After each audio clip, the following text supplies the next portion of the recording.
Toca hoy escuchar dos reflexiones sobre uno de los antropólogos más destacados de la segunda mitad del siglo XX. Yo creo que no solo en México, sino en América Latina, incluyendo, por supuesto, el mundo estadounidense y una buena parte del mundo europeo. Yo no creo que nadie en el mundo intelectual mexicano haya alcanzado una relevancia y un eco tan amplio y tan general como lo logró Rodolfo Stavenhagen. Es una obra tan impresionante que podríamos haberle dedicado todo el encuentro nada más a Rodolfo, exclusivamente si quisiéramos recorrer el cúmulo de libros, textos, ideas que elaboró, sus innovaciones, sus aportaciones a la antropología, a la sociología. Siempre yo le decía que era un sociólogo disfrazado de antropólogo, pero bueno, él se reía siempre de eso. Creo que si nos atenemos tan solo al pensamiento, ¿no? Desde sus primeros textos en los años 50, el centro de Rodolfo es la crítica a todas las teorías o a la modernización que fecundaron y comprometieron muy mal al imaginario latinoamericano de los años 50 y los años 60, ¿no? Él ya desde los años 60 vislumbra que hay bajo el subsuelo de nuestras realidades un movimiento tectónico que habrá de aparecer definitivamente en los años 80, que es el de los pueblos indígenas, que habrá de definir muchísimas de las coordenadas de la cultura, de la política, no solo de México, sino del continente. Además, sus estudios sobre las estructuras sociales del campo, no solo en América Latina, sino en África, que fue una de sus grandes, diría yo, obsesiones, y ni hablar de sus aportes a los problemas infinitos que trae consigo la aparición de un derecho completamente nuevo, que es el derecho indígena. Y eso tan solo la obra, porque Rodolfo fue un militante, yo lo digo, un militante. Decía, es un militante de causas generosísimas, ¿no? Militante que vislumbró la necesidad de transformar radicalmente a nuestros estados para dar cabida a quienes no la habían tenido, ahora sí que durante siglos. Un militante por los derechos humanos, un hombre muy comprometido con las mejores causas de nuestras sociedades. Bueno, para hablar de él tenemos hoy con nosotros a Claudia Bodek. Voy un segundito. Ay. A ver.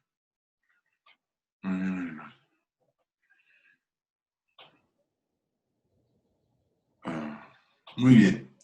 Sí. Ay, es que no, ya me mandaste, Silvia, las...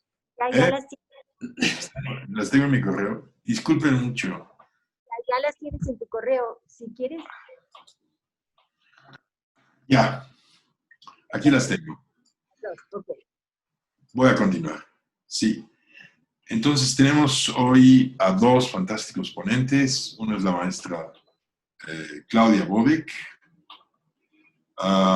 Su ponencia va a versar sobre el tema Rodolfo Stavenhagen, algunos posibles elementos identitarios. Claudia es egresada de Sociología de la Facultad de Ciencias Políticas y Sociales de la UNAM. Está dedicada fundamentalmente a la docencia en temas de teoría y metodología en ciencias sociales en la Universidad Pedagógica Nacional y en la Facultad de Ciencias Políticas y Sociales. Ha participado en seminarios y proyectos de investigación relativos a temas de salud y sociedad sociología latinoamericana. También ha abordado problemas teóricos, metodológicos en la formación académica de científicos sociales. Otro de los temas a los que se ha dedicado es la educación en ciencias sociales, así como los problemas de la cultura y las ciencias sociales. Temas que le han sido particulares a ella ha sido el problema de la diversidad, identidad y el multiculturalismo. Aquí anclas mucho con Rodolfo, ¿verdad? Ni hablar. No hay manera de... Claudia y yo somos amigos desde hace mucho tiempo. La estimo mucho desde chiquitos, ¿verdad? Desde pequeño. La estimo mucho intelectualmente, es queridísima. Bueno, recientemente formó parte del proyecto Voto Informado y asimismo se ha desempeñado en la organización de diversos eventos académicos y encargos en la administración académica de la Facultad de Ciencias Políticas y Sociales. Así es que, Claudia, adelante. Muchas gracias. ¿Se oye bien? Se oye muy bien. Primero quiero agradecer a Silvia Jamuy por la invitación a este ciclo de conferencias y a todo el comité académico del Centro de Documentación e Investigación Judío de México, particularmente a Carlos Martínez Assad, que creo que es responsable de que yo participe el día de hoy. Debo confesar que al principio me sentí rara, insegura e incluso incómoda con esta participación, pues si bien estudié sociología y como tal hube de leer y trabajar los textos del doctor Stavenhagen, mi relación con él no fue académica y las razones por las cuales me han invitado a participar aquí tampoco lo son. Resulta que la relación que tuve con él no fue una relación ni volitiva ni azarosa, fue una relación familiar. Una relación tío-sobrina, en la cual nunca me había detenido a pensar realmente. Simplemente fue, estuvo ahí y estuvo de manera muy marcada, fuerte y cotidiana. Pero fue como todas las relaciones que en general se dan en mi familia, es decir, fue una relación cálida, cercana y normalmente salpicada con muchas anécdotas, humor y buena comida. Y eso hay que reconocerlo, que fue una constante. Por ello, no les voy a hablar del conocido antropólogo y destacado mexicano y universal, como algunos los han descrito, y bueno, Ilan ahora lo sintetizó, sino más bien voy a tratar de detenerme en algunos aspectos más generales. Ha sido muy reconocido como docente, como investigador, como fundador de instituciones y como militante defensor de los derechos originarios. Pero en general ha habido muchos eventos, se ha hablado mucho de ello y se ha hablado por lo general de muy buena manera, ¿no?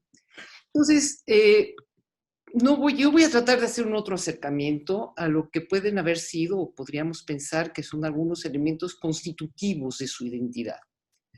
Con esta idea me puse a revisar los distintos materiales que en este momento tenía yo cercanos, libros, artículos, conferencias, en fin, discursos que Rodolfo publicó y muchas veces me compartió.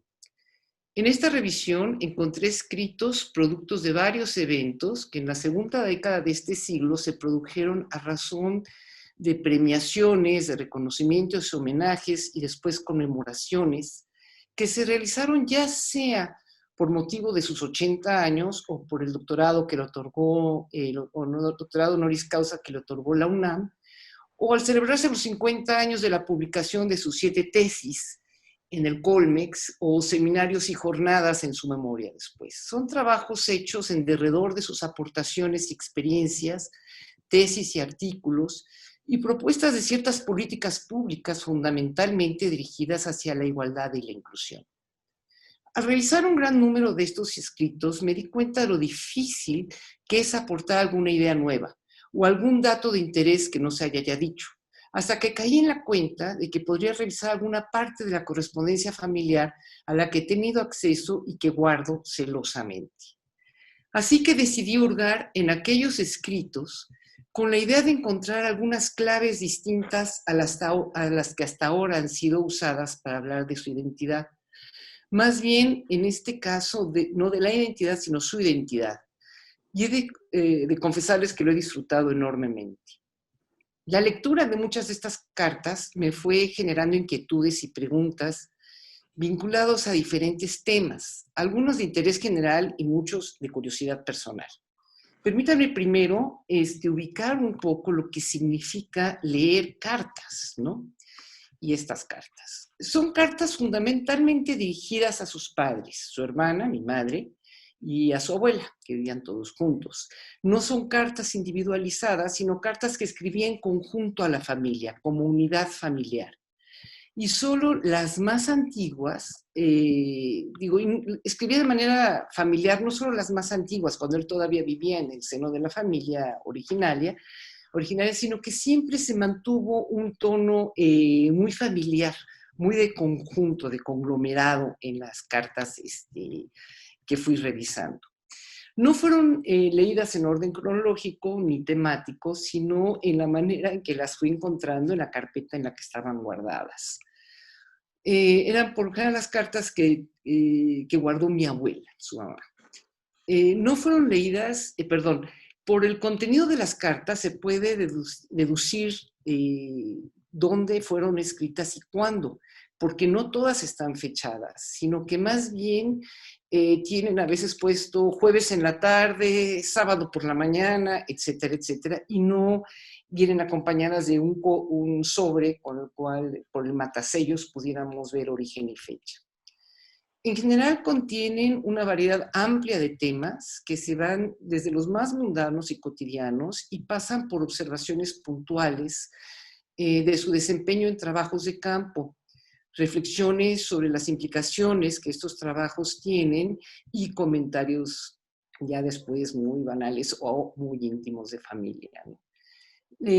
Las primeras cartas son de los principios de los años 50, de su estancia en la Universidad de Chicago, y a lo largo de los primeros años de la década de los 50, donde describe, y esas me parecieron las más interesantes, su participación en la Comisión del Río Papaloapan en Oaxaca, en la frontera con Veracruz, y posteriormente su desempeño también en Chiapas.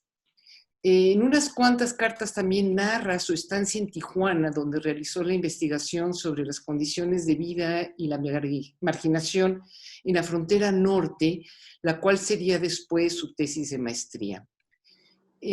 Las siguientes cartas ya son hacia finales de los 50, principios de los 60, que es su estancia doctoral en París, y ya en 62, 63 su desempeño profesional, su primer quizás desempeño ya profesional en Río de Janeiro. Como ustedes imaginan, leer correspondencia ajena siempre es raro, pues por un lado es muy estimulante y por el otro es algo frustrante. Sobre todo cuando llega uno a ciertas afirmaciones o observaciones que nos toman por sorpresa o simplemente con las que uno no coincide o con las cuales requieren un poco más de contexto. Leer las cartas también nos hace saber o ver cosas que desconocíamos y nos sorprenden. Y nos quedamos con ganas de hacer preguntas para las cuales lamentablemente ya no podemos obtener respuestas y entonces especulamos.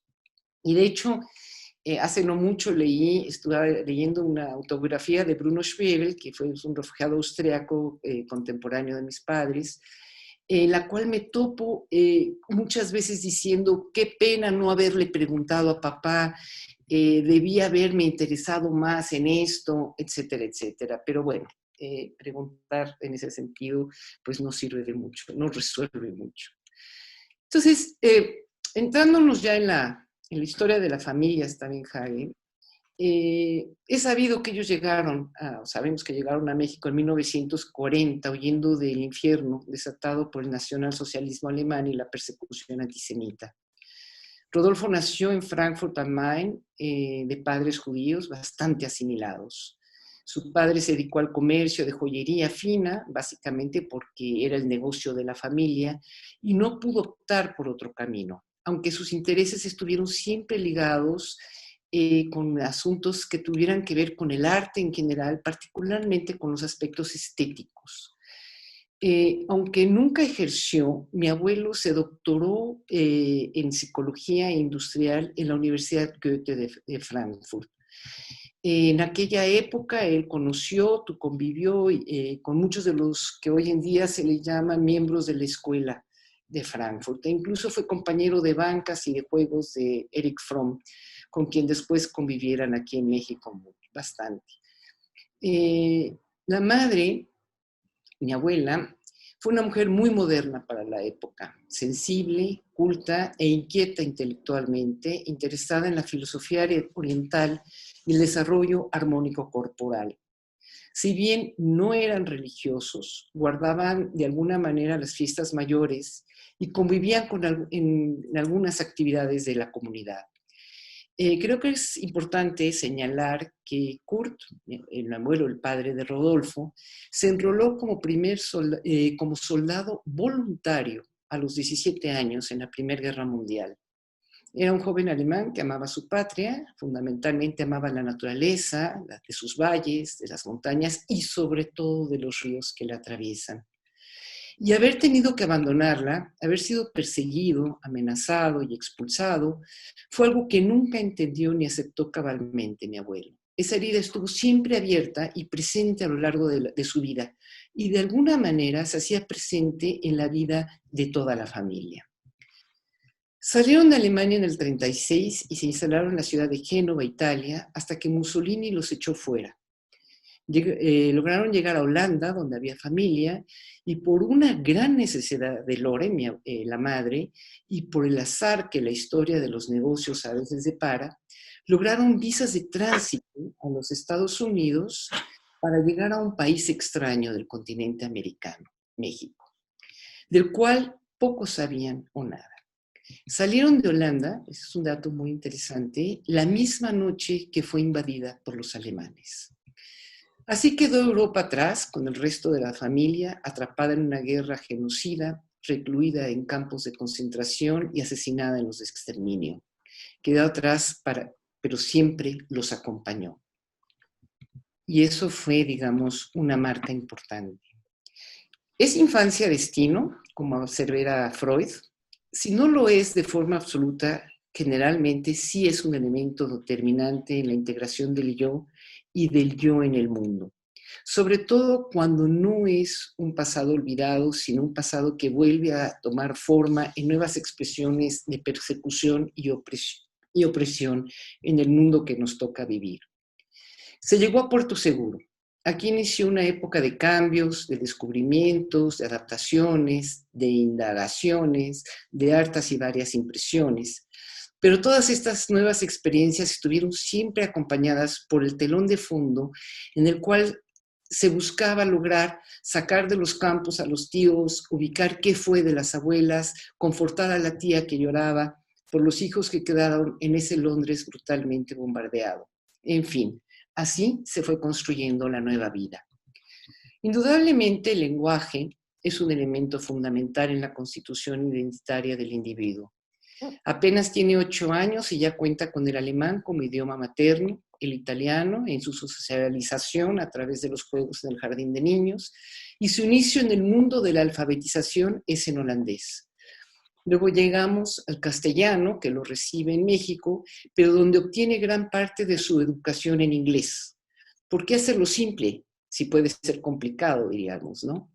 Más tarde habrá de venir el francés, que empieza a estudiarlo en la Universidad de Chicago y lo desarrollará plenamente durante el doctorado en París, y el portugués, donde trabajará ya de manera profesional en su estancia en Brasil. Y esto se refleja en las cartas que tuve oportunidad de revisar, por eso lo comento. Las más antiguas están en alemán, luego hay muchas en inglés y una que otra en español. El alemán fue siempre el idioma con sus padres y con su hermana y su cuñado. El español fue en realidad el idioma con el resto de la parentela. Es de agradecer que haya adquirido la buena costumbre de mis abuelos, escribir mucho cuando están a la distancia, pero escribir a máquina.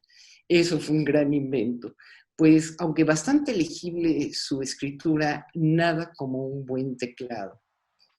A lo largo de la lectura dimensioné lo que ha significado las relaciones epistolares. Qué maravillosas pueden ser. Y por supuesto no dejé de agradecer a los tiempos que en aquella época no existiera el Internet.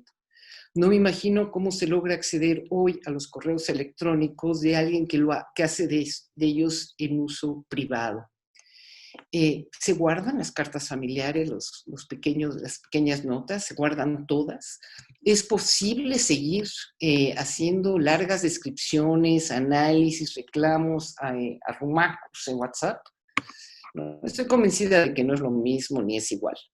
No hay duda que también somos producto de la comunicación comunicativa, como diría Habermas. Otro dato que me pareció muy interesante es la confianza que se tenía en el sistema de correo.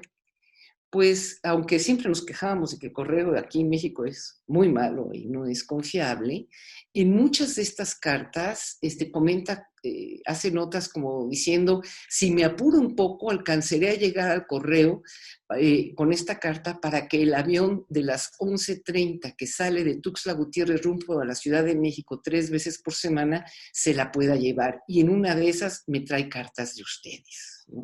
Esa es una de sus tantas observaciones.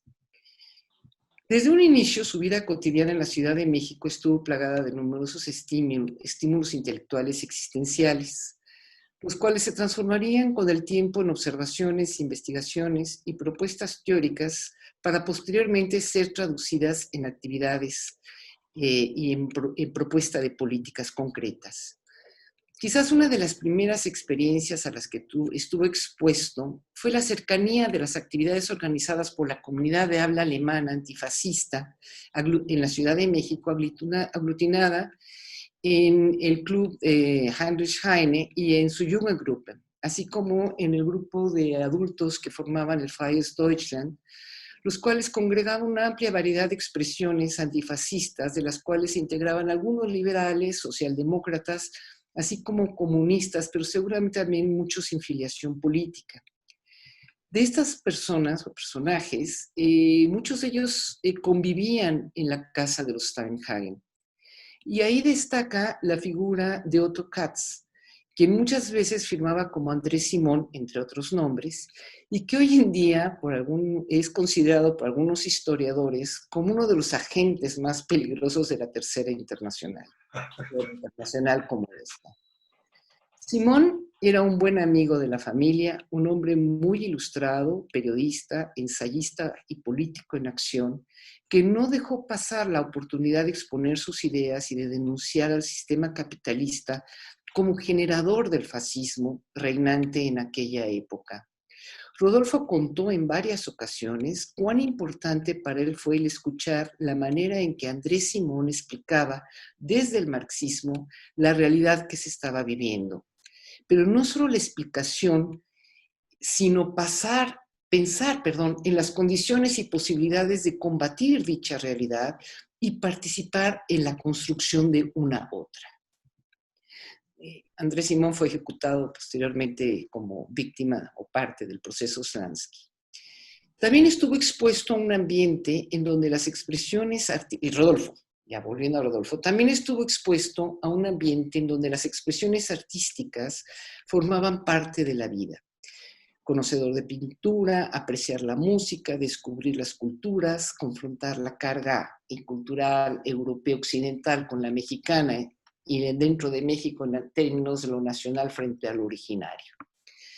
En casa de los Steinhagen empezó a generarse y a crecer una magnífica colección de arte precolombiano. Esta colección no se hizo desde una mirada arqueológica, sino fundamentalmente desde una visión estética y la expresión de la vida cotidiana. Y esto no pasó inadvertido por Rodolfo. Aprendió a mirar desde múltiples ópticas un mismo fenómeno o una expresión humana. Y en este ambiente decidió enfocarse a la dimensión antropológica y social de los fenómenos. A lo largo de su formación tuvo oportunidad de convivir tanto a nivel familiar como formativo, en términos académicos y posteriormente en términos profesionales, con grandes personajes de diferentes ámbitos, culturales, intelectuales, políticos. La lista es larga, amplísima y muy interesante y con nombres muy pesados. Indudablemente estar expuesto a todas esas expresiones disparó una gran cantidad de motivaciones, de preguntas y curiosidades que a lo largo de su vida lo llevaron a indagar, analizar, proponer y hacer. Entonces podríamos ir armando una matriz para poder dimensionar su integración identitaria, en la cual habrá que ubicar algunos de los siguientes parámetros o coordenadas. Nacionalidad alemana, de origen judío, expulsado de su país, obligado a migrar en varios momentos, múltiples expresiones lingüísticas, choque cultural, motivación intelectual de explicación del conflicto mundial, estancias largas en diferentes países, formación interdisciplinar, antropología, economía y sociología, y por otro lado, multinacional, México, Estados Unidos y Francia, y después desarrollo profesional en organismos nacionales, tanto académicos como la UNAM, la ENA o el Colmex, como institucionales, el INA, el INI, la Dirección General de Culturas Populares, la Academia Mexicana de Derechos Humanos, COMEXO, y luego añadir la dimensión internacional en el desempeño laboral como la OIT, CLACSO, FLACSO, UNESCO y Naciones Unidas. Entonces, a lo largo de su formación y producción intelectual, pasó por varios ejes temáticos que podríamos enlistar más allá de los propiamente disciplinares.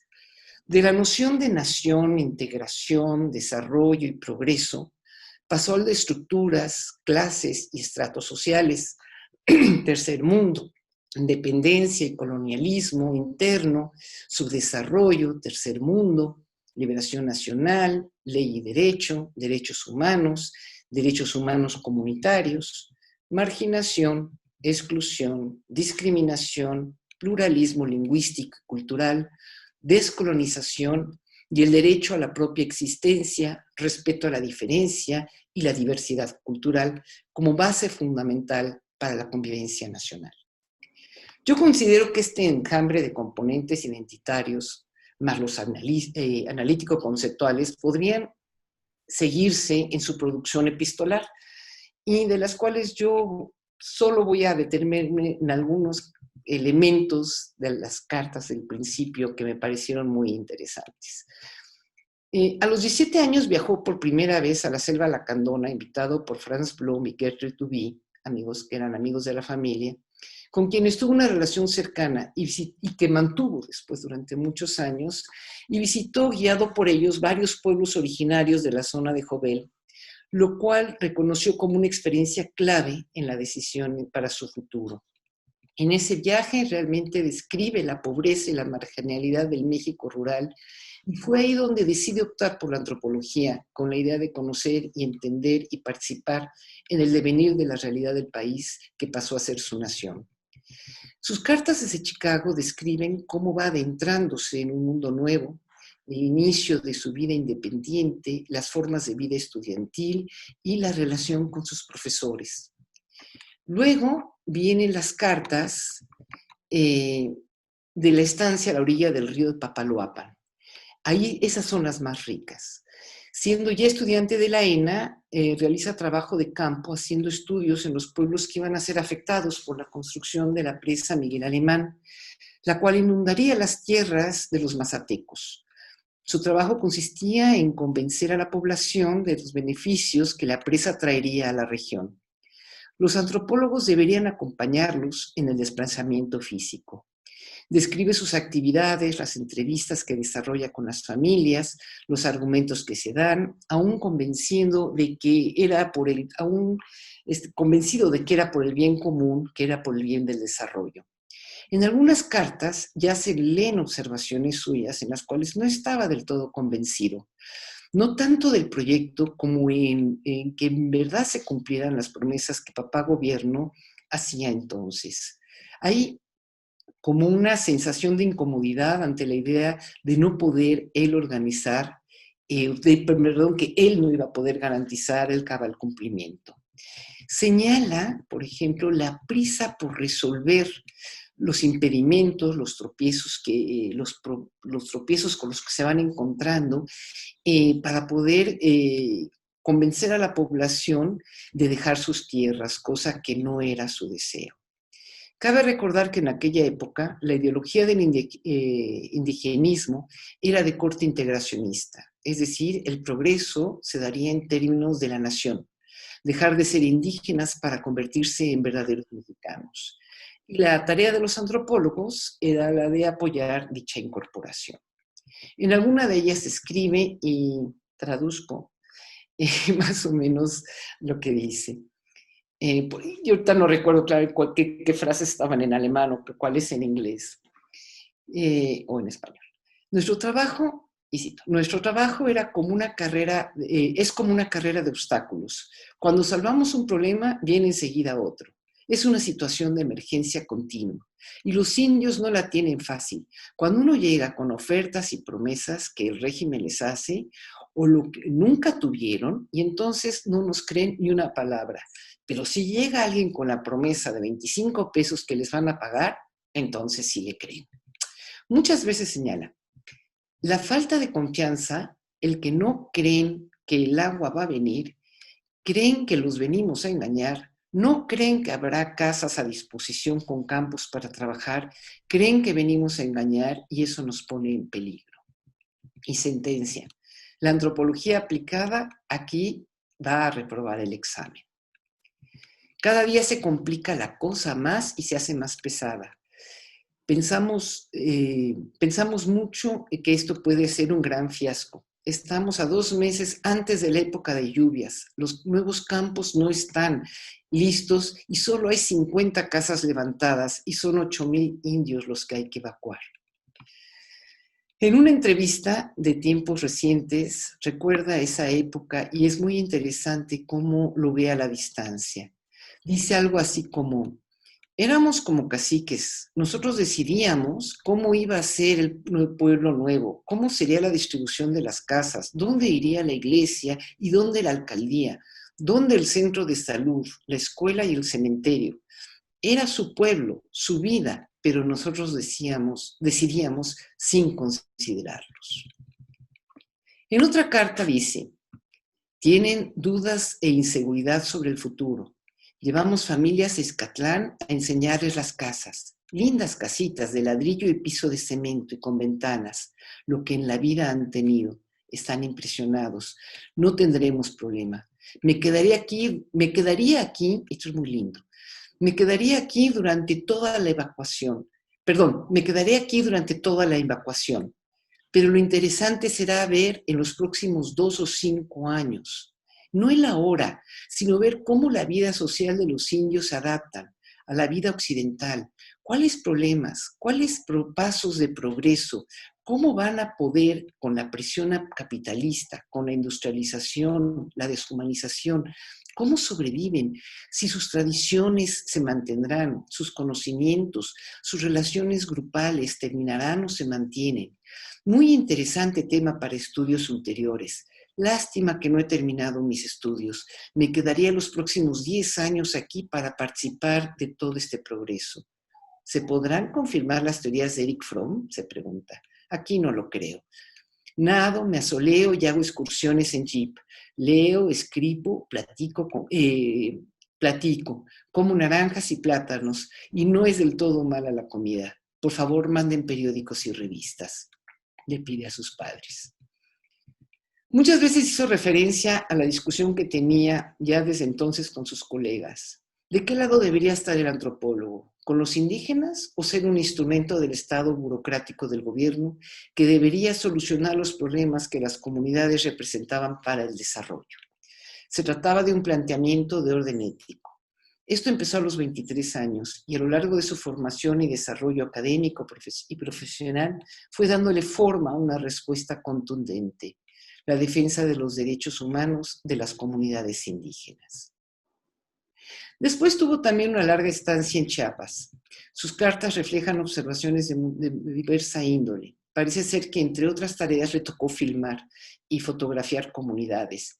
Y comenta en alguna de ellas que disfrutaba mucho cuando las familias se le acercaban y les pedían que les hiciera retratos de familia.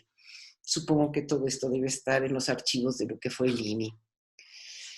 Y le escribe, 8 horas al día a caballo por la selva. En otro momento hará este mismo recorrido de Tuxtla Gutiérrez a Ocosingo en 23 minutos de vuelo, lo cual dice en otra carta. De pueblo en pueblo, filmando, es muy interesante, pero desalentador. Tendríamos que estar evacuando a 5 familias por día, pero estamos solo filmando de pueblo en pueblo. Vamos a la fiesta de un cacique local, 36 horas de baile. me toca dormir en el establo. Describe y explica a sus padres los fenómenos que va encontrando y tratar de entender cómo cohabitan creencias de brujería, de curas y de espantos, lo cual debe haber sido difícil para mis abuelos entender. En otra misiva percibe: hay en la gente una pequeña sensación de antiextranjero, y señala: es de alto contraste la tierra entre finqueros y grupos indígenas, es muy fuerte. No oculta su emoción al visitar las ruinas de Toniná y lo aburrido pero necesario que es dedicar tiempo a consultar las bibliotecas y oficinas locales para hacer la estadística necesaria sobre la cual se pueda sustentar el estudio que están desarrollando. En algún punto brevemente refiere a ganarnos la confianza y lograr sacarlos de lo duro y lo difícil que es esta tarea. Supongo que fueron estancias largas, pues pide que le manden un catre de campo, un cojín, 2 sábanas y por favor un mosquitero. En algún lugar pone las casas de madera y cartón, mañana de ladrillo y cemento. En Tijuana, la ciudad del norte, participa en un estudio sobre la sociedad trabajadora de Tijuana, la cual se lleva a cabo con la idea de que con la Secretaría de Salud pudiera implementar sus políticas de asistencia social y de salud en la zona. En esta investigación hace una descripción de las diferentes clases sociales, sus cotidianos flujos migratorios a través de la frontera, la economía de la ciudad, sus actores y su organización social. Cuenta las muchas y largas horas que debe de observar y entrevistar, pero nunca suenan a gran queja, seguramente para no preocupar a su mamá, madre judía al fin y al cabo.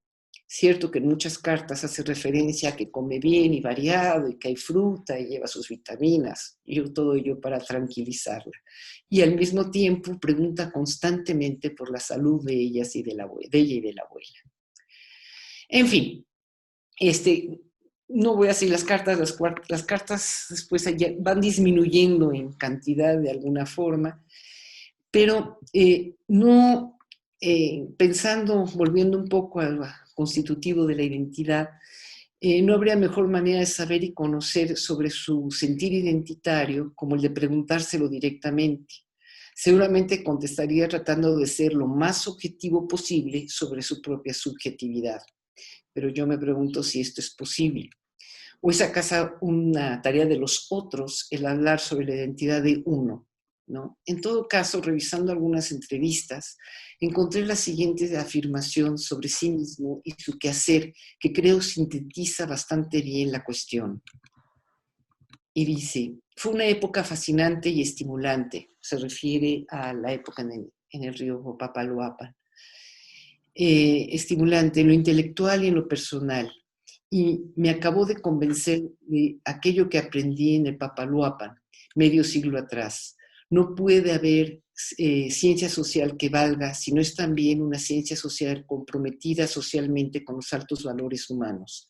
Por eso he compartido con otros la perspectiva de la responsabilidad social con los intelectuales, y he tratado de ser siempre un activista relevante y coherente con las causas justas. Y continúa. He sido cuestionado con frecuencia en torno a mi educación por las ciencias sociales, mi interés por la cuestión ética o mi compromiso con los derechos humanos. Por supuesto, las experiencias en mi infancia, la familia judía perseguida, el exilio, la transmigración, la adaptación a medios culturales diversos, la necesidad de manejar diversas identidades a lo largo de la vida, la pregunta en el fondo acerca de dónde pertenecemos en realidad y la voluntad de dar algo más de sentido a la actividad profesional a simplemente ganarse la vida con el quehacer que es agradable. Todo ello sin duda influyó tempranamente en las decisiones que tomé en momentos claves de la vida. ¿Por qué los derechos humanos? Me han preguntado algunas veces, a lo que he contestado: estoy pagando una deuda. Ahora que ya soy octogenario, puedo decir que no me arrepiento. México, profundo del que tanto se habla, la doble raíz étnica y religiosa de la gente, la doble raíz étnica y religiosa sigue siendo la ética doble, sigue en estas generaciones y no ha cambiado, a mi entender, ningún tipo de conflicto, no ha creado, a mi entender, ningún tipo de conflicto psicológico existencial, porque entre todos hemos sabido manejar esa diversidad no como un problema, sino como una riqueza compartida. Y concluye reflexionando sobre su quehacer en los últimos años, compartiendo, conviviendo, comprendiendo, acompañando a los hombres y a las mujeres indígenas y sintiéndonos todos miembros de una gran familia humana. Y yo creo que esto refleja claramente cómo fue constituyendo su identidad. Muchas gracias. Muy bien. Fantástico. Ah, fantástico, Claudia. Qué gran testimonio. Ojalá y se pudiesen publicar esas cartas. Yo no sé si estaría interesantísimo. Me temí esa posibilidad y yo no sé si no me atrevería porque están muy salpicadas de cosas muy íntimas y muy familiares. Así es. Así. Entonces entraríamos realmente a die Küche, a la cocina de esta manera. Ahí donde las experiencias personales van ligadas con las grandes ideas y con la experiencia que tuvo en tantos lugares donde estudió. De todas maneras, va a haber una sesión de preguntas y comentarios obligados en este caso. Pero ahí me impresionan dos cosas en Rodolfo ahora, escuchándote. La nueva diáspora, así se puede llamar, que provocó el fascismo, porque es una diáspora que viene de Europa, judía, produjo un tipo de intelectual muy singular, ¿no? Tremendamente cosmopolita, tremendamente. La intelectualidad judía siempre fue desde el siglo XIX eminentemente cosmopolita, pero esa expulsión brutal que provocó el fascismo, no solo el fascismo alemán, después el fascismo italiano, etcétera, que los obligó a aprender muchísimos idiomas y a transitar por tantos países. Pienso en Hannah Arendt, pienso en Rodolfo, pienso en Friedrich Katz, pienso en Leo Strauss. Se antoja hacer, son vidas como muy, pero vidas compuestas de tantos idiomas que pasan por todas partes. El mundo deviene la casa deviene el mundo, ¿no? Es un poco lo que diría Hannah de sí misma. Y Rodolfo es como una expresión desde que sale de Alemania, de esa diáspora intelectual que va a significar pues, a varios centenares de intelectuales judíos que estaban por todo el mundo y se van obligados a abandonar sus casas en Europa, ¿no? Merecería sin duda, yo creo que esa diáspora intelectual un estudio, porque produjo un tipo de intelectual muy singular. Y lo otro que contaste, que es fascinante, sus cartas desde el Papaloapan, padeciendo a los mosquitos, por supuesto. No le daban ni un mosquitero, pero hay algo que siempre me ha impresionado en los textos de Rodolfo, que es su capacidad de ligar las nociones más abstractas siendo profundas, son las comunidades, y su intuición práctica. Estas dos cosas que lo hacen un pensador único realmente, ¿no? Porque no es ese tipo de pensador que se presta mucho en la antropología, sobre todos los temas que él trata, criticando los marcos generales, conceptuales de referencia, o el que se dedica a la práctica de campo y a informar, sino esta combinación en Rodolfo es fantástica. Pero yo lo dejo aquí. Felicidades, Claudia. Me encantó. Pero sí vamos a alentarte a que publiques eso, a que publique la familia esto, igual a ver si te atreven. Vamos a pasar con la segunda ponencia. Entonces tenemos hoy, con nosotros a Diego. Voy a leer, Diego, qué bien que estás aquí.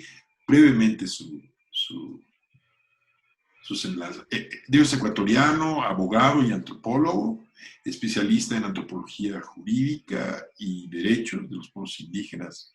Ha sido docente e investigador universitario en Ecuador, México, Bolivia, Chile, Costa Rica y Guatemala. Ha desempeñado cargos de dirección en la Universidad Católica del Ecuador, el Instituto Indigenista Interamericano, el Fondo para el Desarrollo de los Pueblos Indígenas de América Latina y el Caribe, el Instituto Interamericano de Derechos Humanos, el Centro de Investigaciones y Estudios Superiores en Antropología Social, CIESAS, el Centro de Cooperación Regional para la Educación de Adultos en América Latina y el Caribe. En años recientes, en Ecuador, ha ocupado los cargos de director de planificación de la Secretaría del Sistema de Educación Intercultural Bilingüe y así como de coordinador general técnico del Consejo para la Igualdad de los Pueblos y Nacionalidades. En razón de sus posiciones institucionales, desde 1985 hasta 2010, participó en los procesos de preparación y discusión de reformas constitucionales y legales sobre derechos de los pueblos indígenas en 12 países de la región.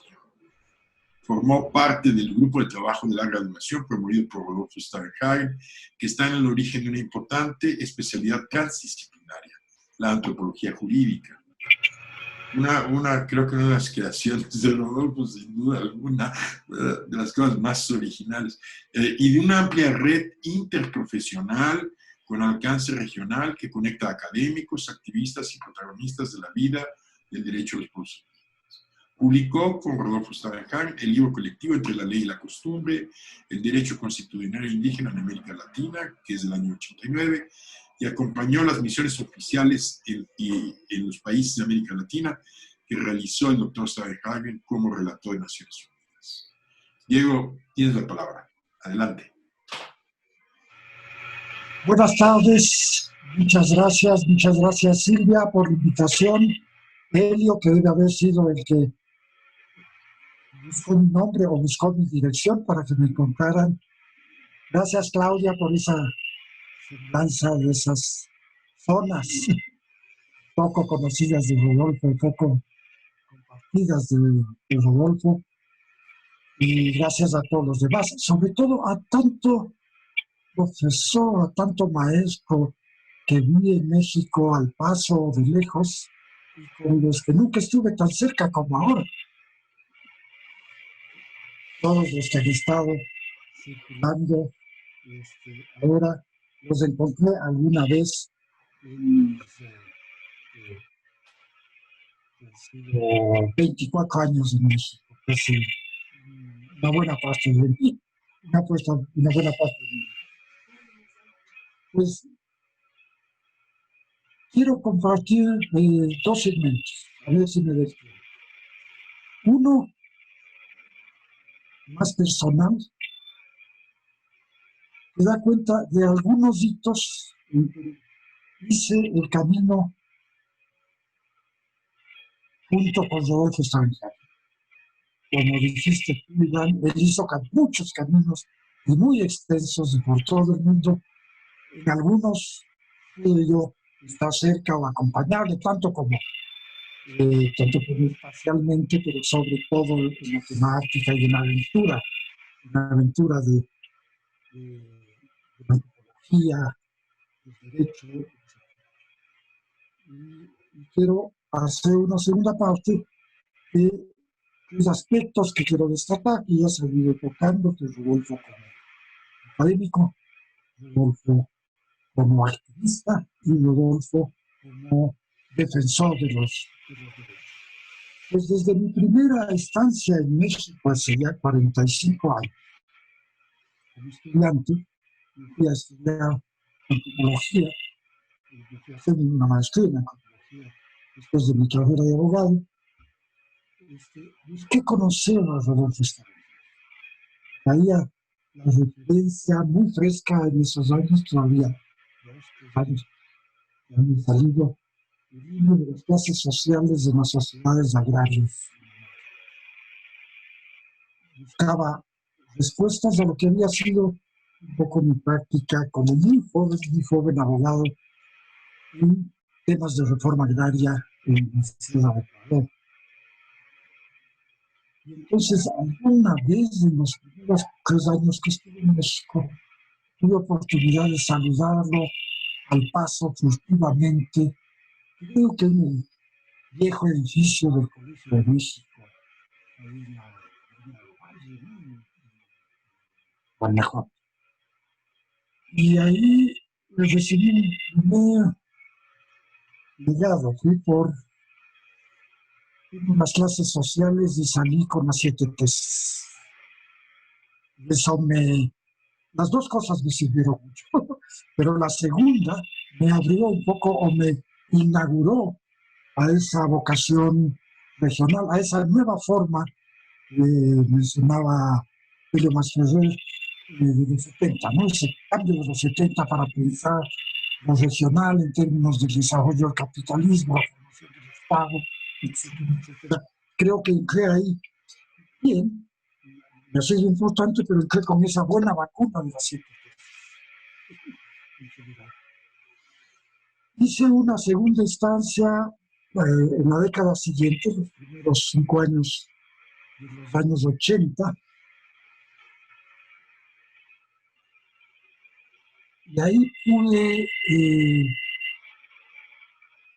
asistir a unas sesiones, a unas pocas sesiones, no muchas, el grupo de trabajo que exploraba materiales sobre legislación atinente a los pueblos indígenas en la región. Creo en los 80 en el Colegio de México, como sabía ser también, un grupo de gente joven, algunos de países latinoamericanos que andaban ahí por el rumbo del colegio, de la Flaxo, etcétera, para recoger, estudiar, sistematizar la legislación en América Latina sobre pueblos indígenas en muchos diferentes aspectos. Entonces tenía un grupo de trabajo. Yo no hice parte de ese grupo de trabajo completamente. Estaba estudiando. Diego, perdón que te interrumpa, es que no se escucha muy bien, hay mucho ruido. A ver, ahí escuchas mejor. Sí, ya está ¿Un mejor. mejor? Sí, claro que sí. ¿Mejora? Pues siempre me traiciona la voz o me traiciona la máquina, pero algo me deja un poco fuera. Bueno, en esas sesiones que él tenía, que tenían este objetivo, Rodolfo recibía, y a mí me tocó participar en algunas sesiones, que recibía a sus colegas, a sus amigos que pasaban por México. Y esto era un espacio extraordinario de abrirse al mundo, de abrir la cabeza al mundo. Pasaba gente europea, gente asiática, algunos especialistas en África, y lo buscaban, supongo yo que iban a México por Rodolfo, o estaban en México y lo buscaban a Rodolfo porque, como has dicho, ya empezaba a ser un referente muy cosmopolita. Recuerdo claramente, por ejemplo, la presencia de Claude Megasous, cuyo libro Mujeres, Graneros y Capitales se había traducido y publicado en español un año antes o unos meses antes, lo pudimos leer en México, y lo saludamos en la sala de reuniones que tenía Rodolfo en el colegio, ya en el Cusco. Y señalo esto porque desde ahí ya se vislumbraba esa dimensión universal, esa universalidad de su manera de plantear los temas y de plantearse y de plantearnos las preocupaciones. Al final de esa década, en el 85, tuvo lugar el 9º Congreso Indigenista Interamericano en Santa Fe, en Nuevo México. Por segunda vez, la primera había sido en el 8º en Mérida, México, 5 años antes, se organizó un foro paralelo de los pueblos indígenas. El Congreso Indigenista era la presencia de los funcionarios, de los directores, de los indigenistas de todos los países de la región, con algunos invitados, etc. En Mérida ya hubo un foro paralelo a unas cuadras de distancia, donde se invitaron algunos indigenistas del sector social, de ONGs, de la academia, pero también algunos dirigentes indígenas. En el de Santa Fe, funcionó en el mismo lugar, la sala del pleno era común, y la sala para los gobiernos estaba en un lado, y la sala para los indígenas en el otro lado, y hubo un foro sobre pueblos indígenas. Y el tema central del Congreso fue los derechos humanos y los pueblos indígenas. Y el orador principal, diría, sobre el tema, fue Rodolfo Staventhal. Y habló para unos, para otros, y al conjunto del pleno sobre el tema de los derechos humanos de los pueblos indígenas, elevando la categoría de la temática a ese escenario que por lo menos en esos años en América Latina era muy importante. Se dieron muchas tensiones, los indígenas finalmente se tomaron el foro a su cargo, lo organizaron como a ellos les parecía, prepararon sus propias resoluciones, obligaron a que el plenario las aceptara. Bueno, conocemos más o menos cómo se va haciendo eso. Ahí hubo los otros dos oradores sobre el tema, fueron Guillermo Bonfil y Augusto Willemsen Díaz. De Guillermo sabemos todos bien quién es, pero Augusto Willemsen era un guatemalteco exiliado en Ginebra, funcionario de Naciones Unidas, que fue el que preparó físicamente, digamos, el técnico de Naciones Unidas, que preparó lo que se conoce como el informe Martínez-Cobo, que es lo mismo que estaba promoviendo Rodolfo en el Colegio de México, es decir, una recolección y análisis de legislación sobre pueblos indígenas de América Latina, lo hizo Willemsen para el resto del mundo. Y eso es el informe Martínez-Cobo, y es el que está en la base de lo que más adelante va a ser la declaración, ¿no? El grupo de trabajo de Naciones Unidas, la preparación de la declaración, etc. Este fue muy, yo recuerdo con mucho entusiasmo las conversaciones que con este trío de maestros, ¿no? Rodolfo, Guillermo Bonfil y Augusto Willemsen, nos correspondió hacer y procesar,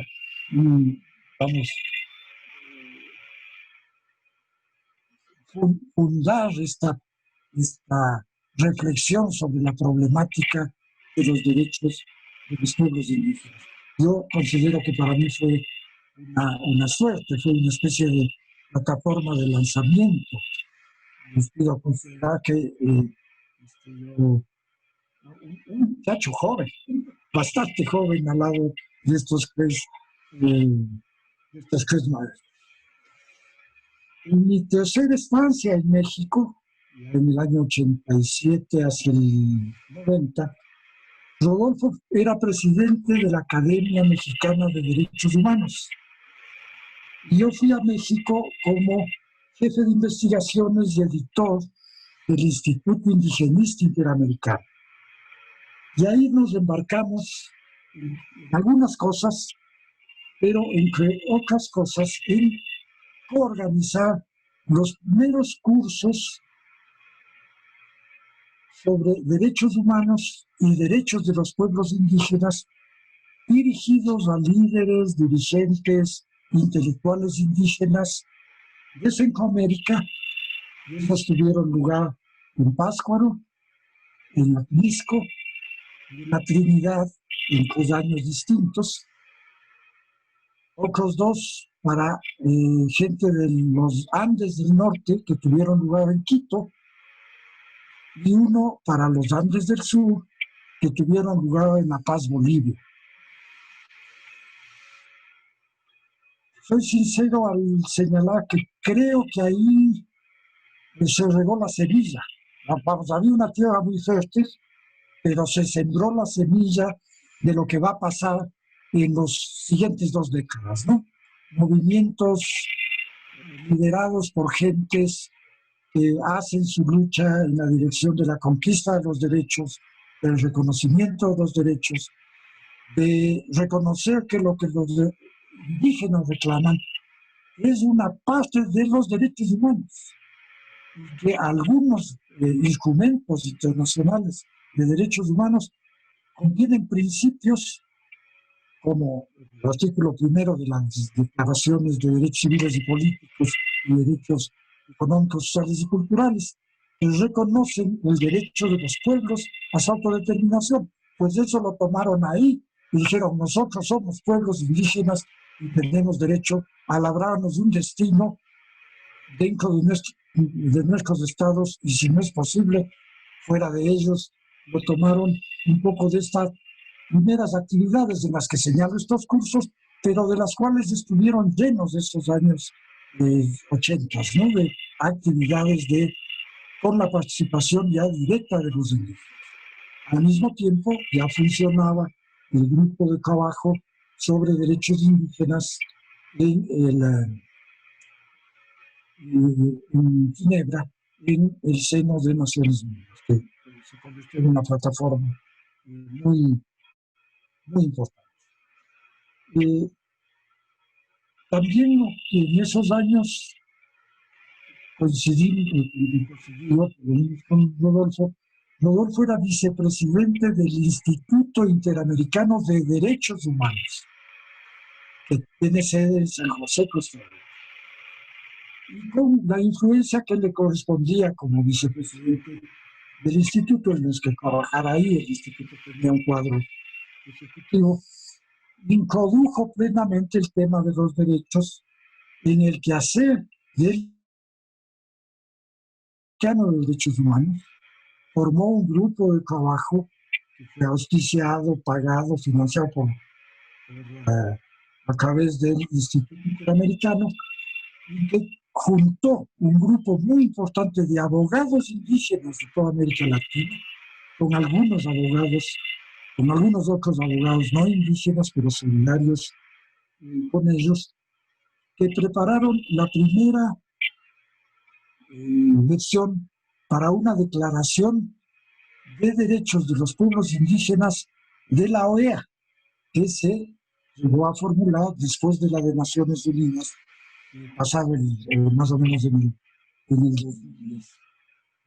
Muy, muy importante. En todos estos tránsitos quiero destacar algo muy importante del ejemplo de Rodolfo en todas esas actividades. Era crítico, siempre fue crítico de estos colectivos, crítico de nuestros entusiasmos exagerados, crítico de las maniobras sobre los sentidos para sacarles una perspectiva política, pero con una crítica, yo diría, con una crítica muy alegre, no nunca una crítica que nos dejara tristes, que nos dejara desalentados. Y la segunda es la pedagogía, las artes pedagógicas, para además podernos manejar en un mismo plano, digamos, de aprendizaje y de diálogo a dirigentes indígenas, a abogados, unos muy connotados, otros empezando, militantes de derechos humanos, militantes del derecho internacional. Rodolfo era capaz de hacer con todos nosotros unas aulas realmente formidables. Y el otro componente muy importante que creo haber aprendido de Rodolfo es el delicado balance para manejar los derechos de los pueblos indígenas con el derecho nacional y con el derecho internacional. no tratar de subsumir el tema indígena en el contexto de los derechos internacionales o de las constituciones, reconocer a cada uno su espacio, pero enseñarnos y él mismo trabajar esto con una muy importante, con un muy importante balance, con un importante balance.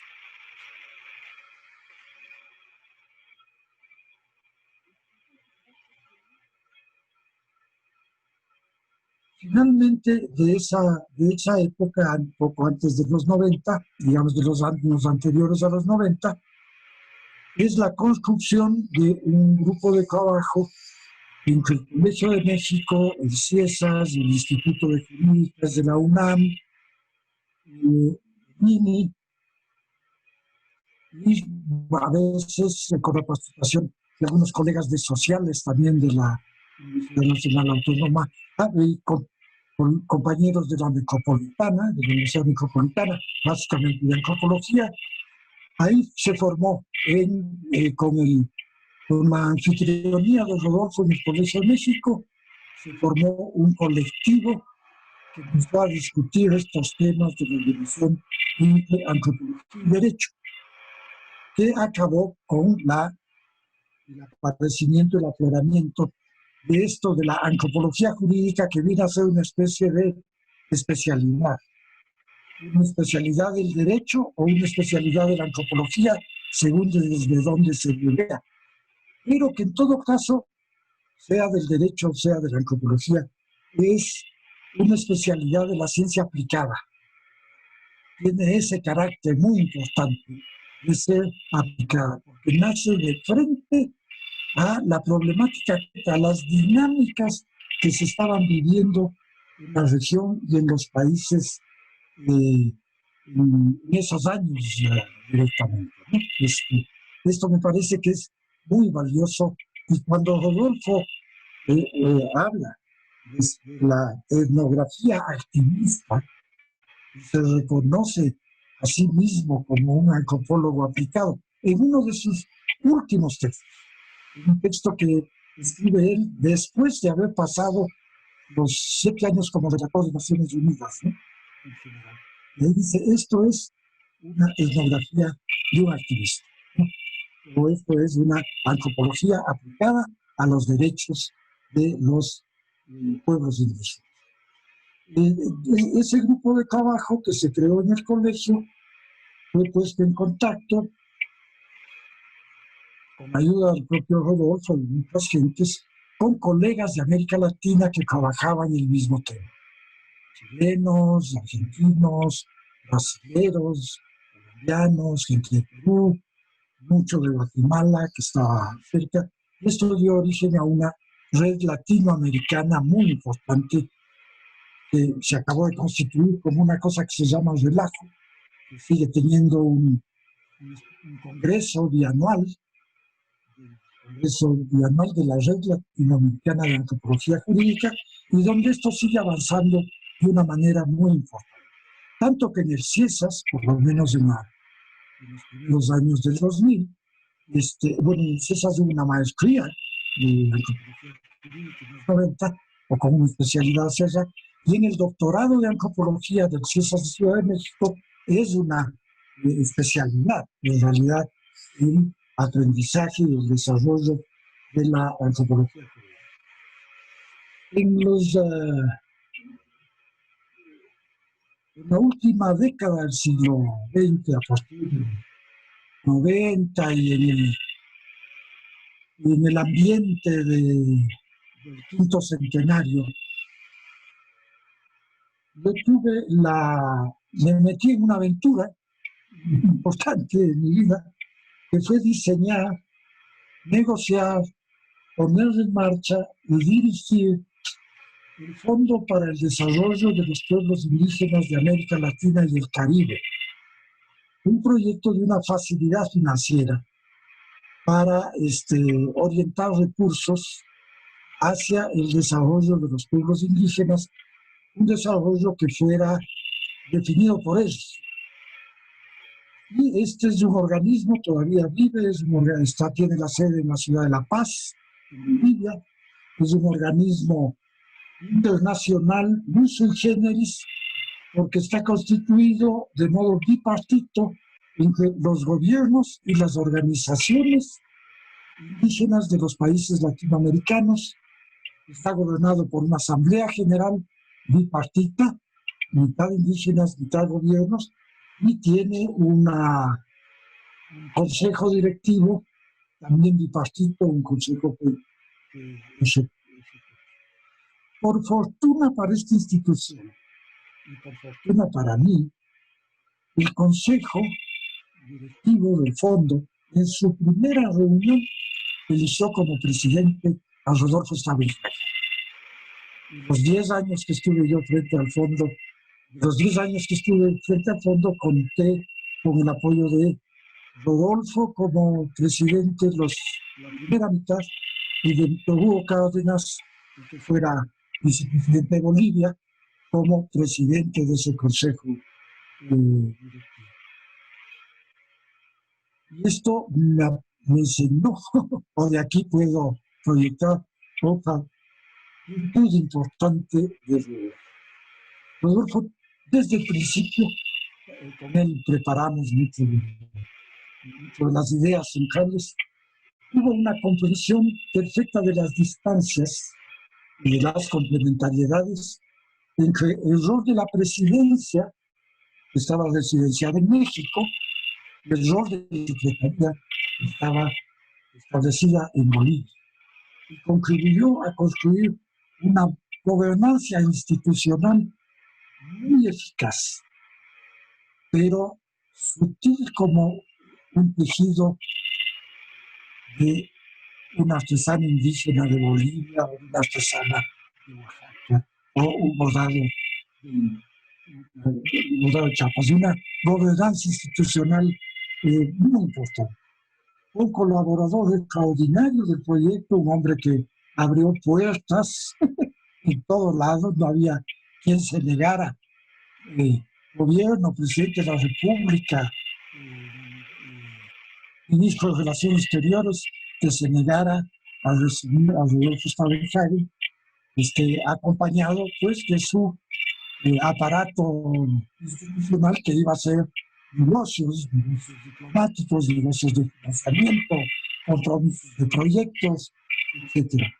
Y fue principalmente en ese equilibrio un guardián de los principios fundacionales basados en el reconocimiento del derecho de los pueblos indígenas a ser protagonistas de sus propios esfuerzos para la construcción del buen vivir en el marco de una sociedad multidiversa y plurinacional en la cual debían actuar desde adversidades históricamente acumuladas.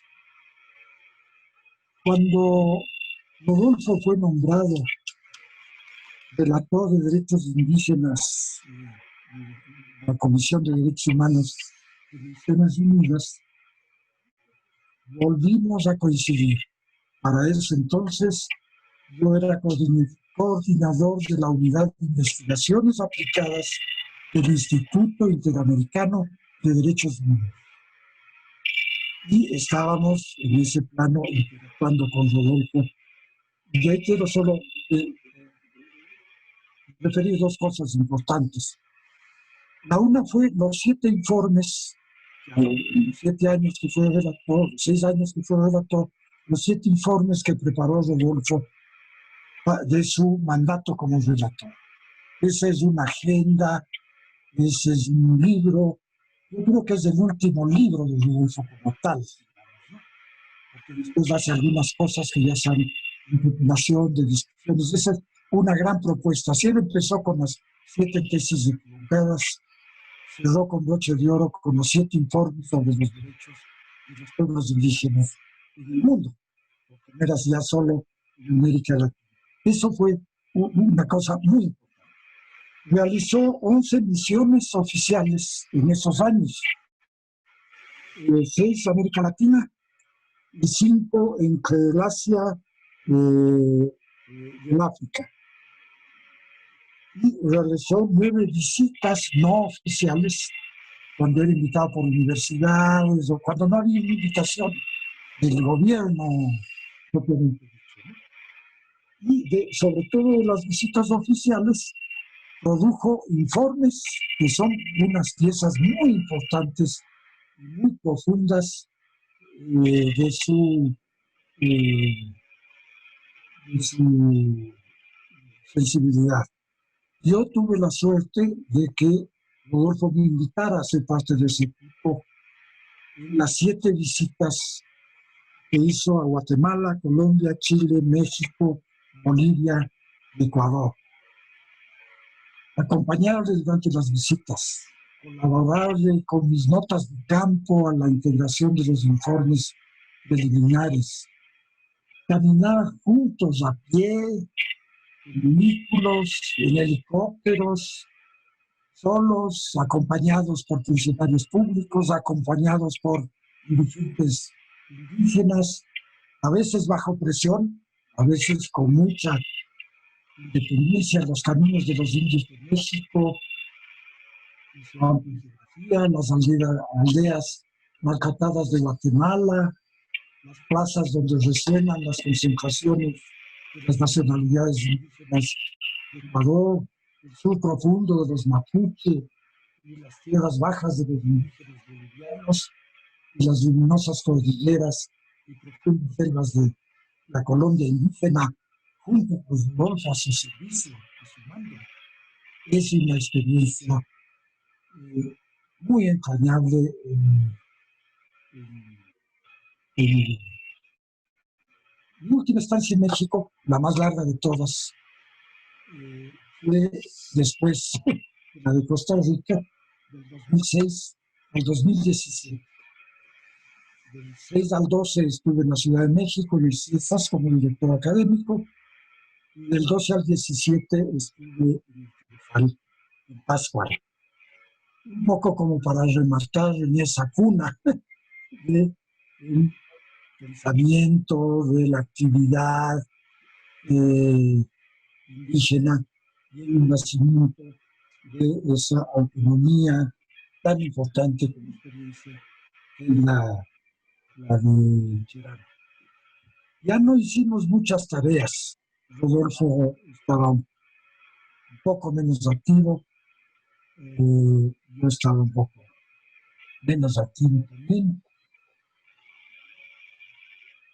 Nos juntamos, hicimos una rutina de visitarnos como colegas para hablar del mundo indígena, de lo que estaba ocurriendo, de los derroteros de la política pública, festejar las sentencias que iban saliendo de la Corte Interamericana y que iban creando un fundamento de jurisprudencia importante para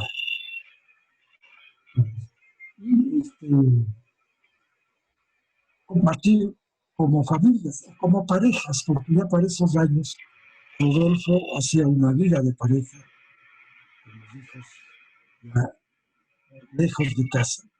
Y mi esposo y yo también habíamos ido dejando en todos estos derroteros hijos ya grandes, hijos ya profesionales que se fueron quedando. Tenía la idea de referirme a otra cosa más académica, pero quiero preguntar a Ilan si queda algún tiempo o no queda algún tiempo. Yo estoy bastante conforme, pero no te oigo, no te escucho. Ahora le van a abrir el micrófono, pero creo que ya se agotó el tiempo. A ver, Ilan. Silvia. Bueno, tal vez unas últimas palabras, Diego, para redondear todo. Ok. A ver, yo quiero redondear prácticamente solo con un decir, ¿no? Rodolfo fue a la misma vez un pensador que construyó a lo largo de 50 años de trabajo académico una comprensión de la cuestión étnico-nacional, en cuyo marco se ha desarrollado la plataforma de reconocimiento de los derechos de los pueblos indígenas. Rodolfo fue a la misma vez un activista que contribuyó significativamente a la emergencia y consolidación de los movimientos indígenas de la región, principalmente mediante su participación en la formación de cuadros en el campo de los derechos humanos y el fortalecimiento de las organizaciones. Y Rodolfo fue a la misma vez un protagonista en la adopción de mecanismos para la protección de los derechos de los pueblos en los ámbitos internacional y nacional, principalmente desde su desempeño como presidente del Fondo Indígena, como director de Naciones Unidas y como consultor para la adopción del Convenio 169 sobre pueblos indígenas y tribales de la OIT.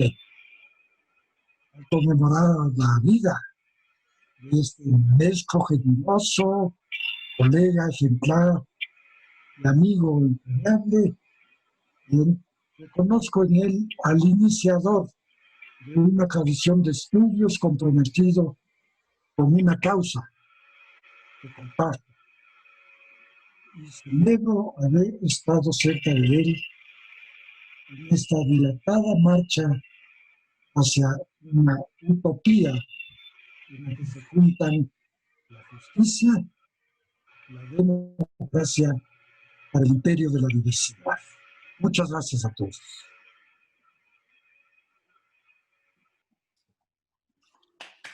Bravo. Muy bien, Diego.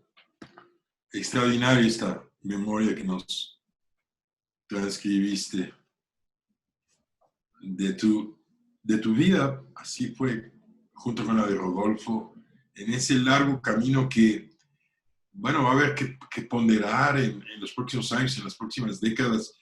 Si América Latina se distinguió desde los años 80, 70, por un fenómeno que continúa hasta la fecha, que son las grandes rebeliones indígenas del continente, pero no rebeliones circunscritas a la cuestión indígena, sino rebeliones que están modificando la faz de todo el continente, de sus estados, de los otros sectores sociales. Este movimiento hubiera sido inconcebible si no hubiera estado acompañado de pensadores fundamentales. Y yo creo que cuando se haga esa historia, Rodolfo va a aparecer como, no solo como uno de los precursores, como antes se decía, ¿no? Precursores intelectuales, precursores ideológicos de este fenómeno que ha distinguido a América Latina, sino como uno de los arquitectos que intentaron de muchísimas maneras tratar de modificar nuestras estructuras políticas, institucionales, jurídicas, para responder a este fenómeno. A mí lo que me sorprendió de Rodolfo, de manera muy impresionante, debo decirlo, es el día en que el EZLN lo invitó a que fuera el primer coordinador de la Comisión de Seguimiento por los Acuerdos de la Paz en Chiapas. Me impresionó mucho porque sí me di mucho cuenta de la enorme confianza que inspiraba a Rodolfo, tanto a los rebeldes como a quienes dentro de las instituciones tenían el ánimo, el espíritu de hacer reformas para que las cosas fueran de otra manera. Muchísimas gracias, Diego. Extraordinaria esta ponencia. Bueno, a mí lo que me toca es abrir ahora la discusión, las preguntas. Tenemos una audiencia muy cuantiosa, así es que adelante. Yo quisiera intervenir. Claro que sí, Carlos, adelante. Bueno, muchas gracias, Claudia. Muchas gracias, Diego. Ha sido una sesión muy interesante. Yo solamente querría agregar un punto.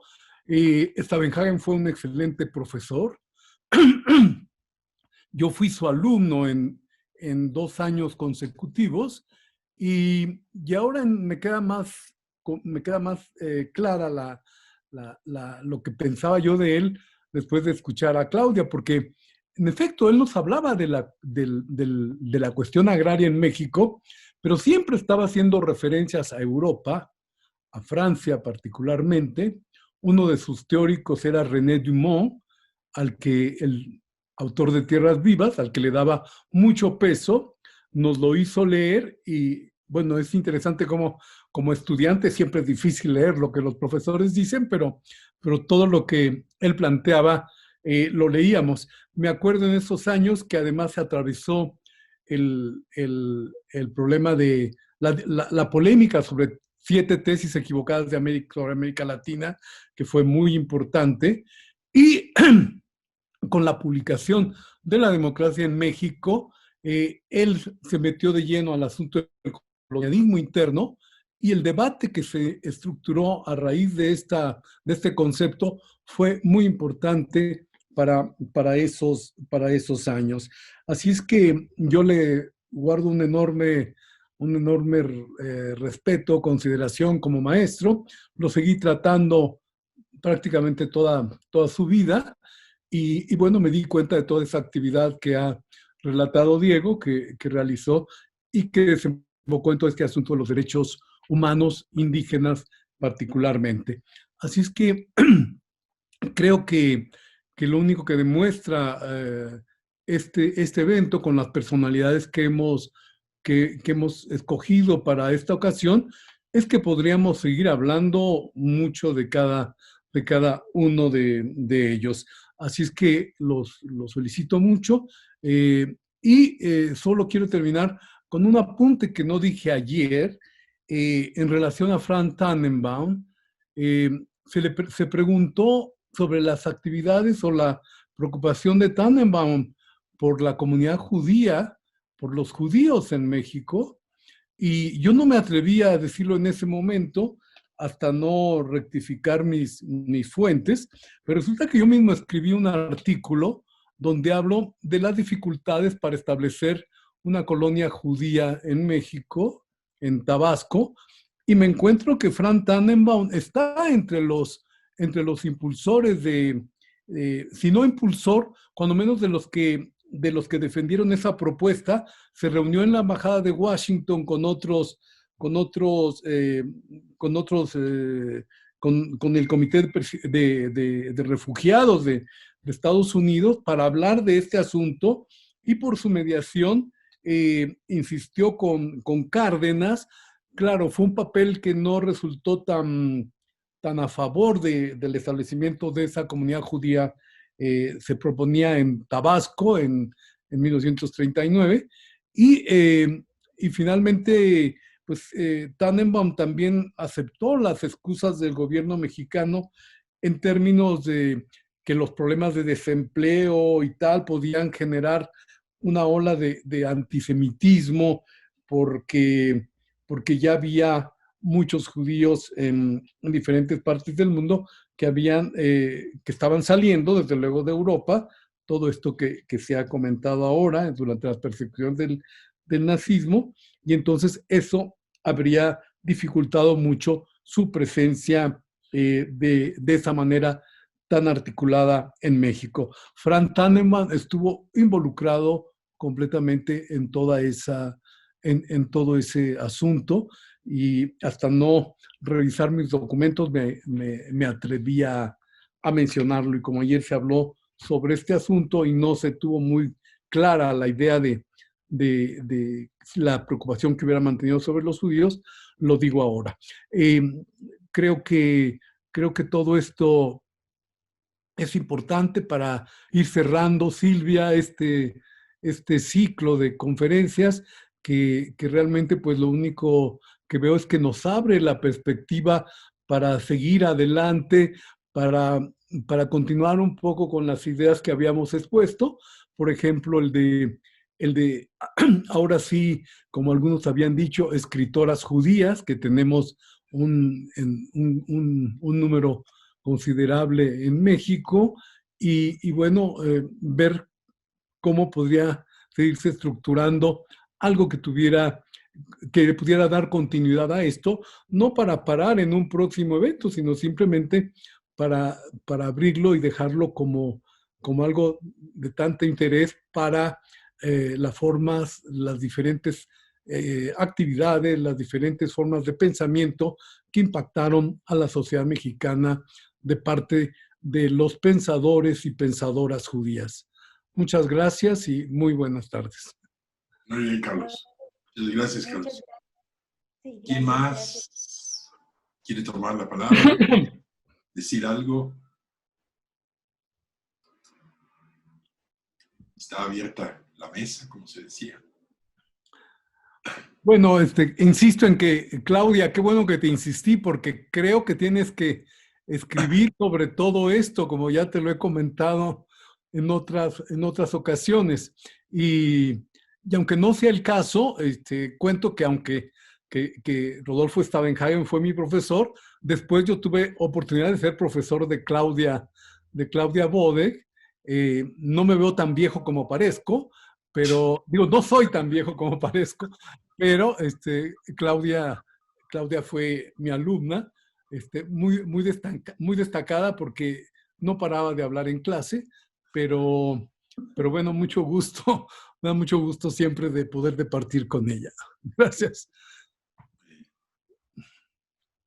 Bueno, pues... Yo creo que terminamos, ¿verdad? sí, Concluimos. pues Pues no un hay- agradecimiento